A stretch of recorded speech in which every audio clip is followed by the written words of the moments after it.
ने पैसा बहुत इकट्ठा कर लिया, उससे सोना बहुत इकट्ठा कर लिया, लेकिन लोहा इकट्ठा नहीं किया। मुसलमानों ने लोहा इकट्ठा कर लिया। लोहे की लड़ाई कभी सोने से नहीं हो सकती। जब बाहर खड़े होंगे लोग हथियार लेकर के, तलवार लेकर के, बंदूक लेकर के, उस समय आपकी सोने की चैन काम नहीं आएगी। उस समय आपकी हाथों की सोने की अंगूठियां काम नहीं आएंगी। उस समय आपकी डायमंड की अंगूठियां काम नहीं आएंगी।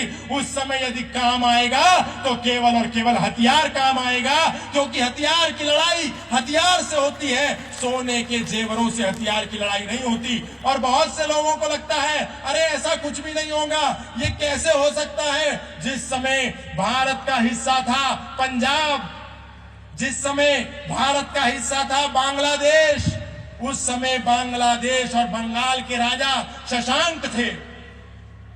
शशांक राजा को कभी भी ये नहीं लगता था कि भारत और पाकिस्तान अलग होगा, मेरी ये भूमि कट जाएगी, बट जाएगी, टूट जाएगी और यहां से विभाजन होगा। शशांक को कभी नहीं लगता था। लेकिन वही बंगाल दो भागों में विभक्त हो गया। एक बना पूर्वी बंगाल और एक बना पश्चिमी बंगाल। पूर्वी बंगाल बांग्लादेश में चला गया और पश्चिमी बंगाल भारत में रह गया। लेकिन राजा शशांक को कभी नहीं लगता था कि यहां पर हिंदू और मुसलमान का विवाद होगा, मुसलमान हम पर हमला करेंगे। उनके लिए भी वो सब भाई थे। लेकिन एक दिन आया जब भारत और पाकिस्तान अलग हुए तो बंगाल का एक अभिन्न अंग बांग्लादेश में चला गया और एक भारत में रह गया।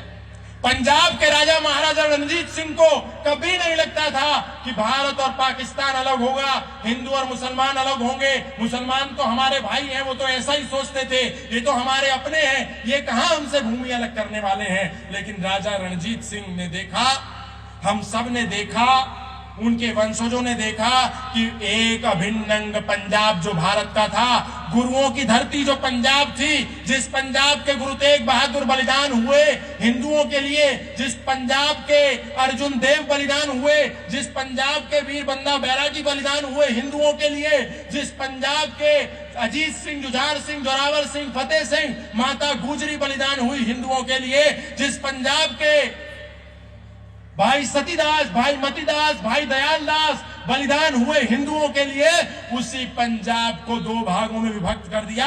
एक बना ईस्ट पंजाब और एक बना वेस्ट पंजाब। वेस्ट पंजाब पाकिस्तान में चला गया, ईस्ट पंजाब भारत में है। और उस पंजाब में आज एक भी गुरुद्वारा नहीं है, एक भी सिख नहीं है, एक भी हिंदू नहीं है, एक भी मंदिर नहीं है, और जो है वो अपनी अंतिम सांसें गिन रहे हैं। इस बात के लिए मैं कोई प्रमाण नहीं दूंगा, आप सब जानते हैं।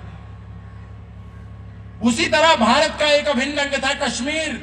हिंदुओं को लगता था हमारे सब भाई हैं, लेकिन 19 जनवरी 1990 7 लाख कश्मीरी पंडित कश्मीर से भगा दिए। कोठी बंगले वाले भी राहत शिविरों में पड़े रहे, जिनको लगता है हमारे पास तो 100 बीघा जमीन है, हमारे पास तो बहुत बड़ी कोठियां हैं, हमारे पास तो बड़ी बड़ी गाड़ियां हैं, हमारे पास तो खूब सारे जेवर हैं। ये जेवर, ये सोना, ये गाड़ियां, ये मकान, ये खेत, ये खलियान ना तो उन हिंदुओं के काम आए जो बंगाल से काट करके भगाए गए, ना उन हिंदुओं के काम आए जो लाहौर, रावलपिंडी, कराची और कश्मीर से काट करके भगाए गए। उनके काम नहीं आए। और हम सोचते हैं हमारा कुछ भी नहीं होगा। हमको केवल सजग रहना है, जागरूक रहना है, तटस्थ रहना है। हमारी एक भी बेटी किसी इस्लामिक के चंगुल में ना फंस जाए, हमारा एक भी बच्चा कोई मुसलमान न बन जाए, हमारा एक भी समाज का भाई कोई ईसाई न बन जाए। इसमें हमको तटस्थ रहना होगा, जागरूक रहना होगा। और हमको किसी पर अटैक नहीं करना, क्योंकि सनातन अटैक की बात नहीं करता, लेकिन डिफेंस करने के लिए हमें तत्पर रहना है, आत्मरक्षा करने के लिए तत्पर रहना है। उसी के लिए हमने कहा आप अपनी बच्चियों को, अपने बेटों को, अपनी बेटियों को, अपनी पोतियों को, अपने लड़कों को संपत्ति देते हैं, पैसा देते हैं, और छोटे छोटे बच्चे 1-1 लाख रुपए के मोबाइल लेकर के घूमते हैं अपनी पर्स में।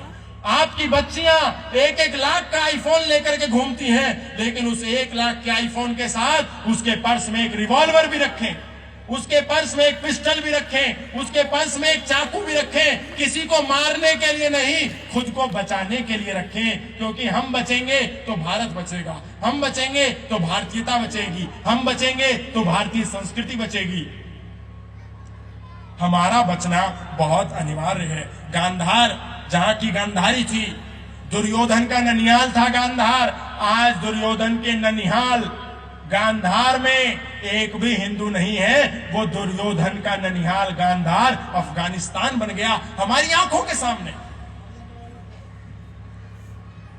भरत का ननिहाल जहां की माता केकई थी, हमारी आंखों के सामने आज भरत के ननिहाल की कोई स्मृति हमारे पास नहीं है, क्योंकि वो पाकिस्तान बन गया। हिंदू समाज के अंदर 12 ज्योतिर्लिंग हैं, 51 शक्तिपीठ हैं। उन 51 शक्तिपीठों में से 5 शक्तिपीठ बांग्लादेश में जा चुकी हैं और नेस्तनाबूद कर दी जा चुकी हैं, तोड़ दी जा चुकी हैं, समाप्त कर दी जा चुकी हैं। हम उनके दर्शन नहीं कर सकते।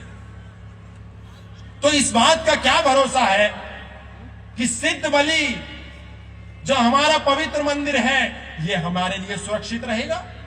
कदापि इस बात का कोई भरोसा नहीं है।